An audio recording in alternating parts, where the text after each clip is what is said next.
नेपाली भाषामा छ यसमा छ। ವೈಟ್ಫೀಲ್ಡ್ನ ಇಸಿಸಿ ರಸ್ತೆಯ ಮುನೇಶ್ವರ ದೇವಸ್ಥಾನದ ಭಾಗದಲ್ಲಿ ದಿನೇ ದಿನೇ ನೇಪಾಳಿಗರ ಹಾವಳಿ ಹೆಚ್ಚಾಗ್ತಾ ಇದೆ.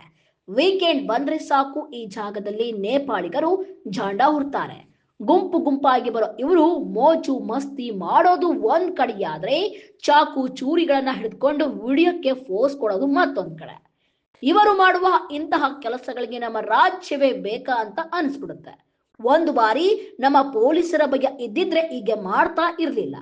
ಸೊ ಈ ವಿಡಿಯೋನ ನೋಡಿ ಎಷ್ಟು ರಾಜಾರೋಷವಾಗಿ ಚಾಕು ಹಿಡಿದು ಫೋಸ್ ಕೊಡ್ತಾ ಸೋಷಿಯಲ್ ಮೀಡಿಯಾದಲ್ಲಿ ಹಾಕಿದ್ದಾನೆ. ಇದೆಲ್ಲ ನೋಡಿದಾಗ ನೇಪಾಳಿಗರನ್ನ ಅವರ ರಾಜ್ಯಕ್ಕೆ ಕಳಿಸೋದು ಉತ್ತಮ. ಈಗ ಚಾಕು ತೋರಿಸ್ತವನು ನಾಳೆ ದಿನ ಸುಖಾಸುಮ್ಮನೆ ನಮ್ಮ ಕನ್ನಡದವರ ಮೇಲೆ ಚುಚ್ಚೋದಿಲ್ಲ ಎಂಬುದಕ್ಕೆ ಏನ್ ಗ್ಯಾರಂಟಿ ಹೇಳಿ?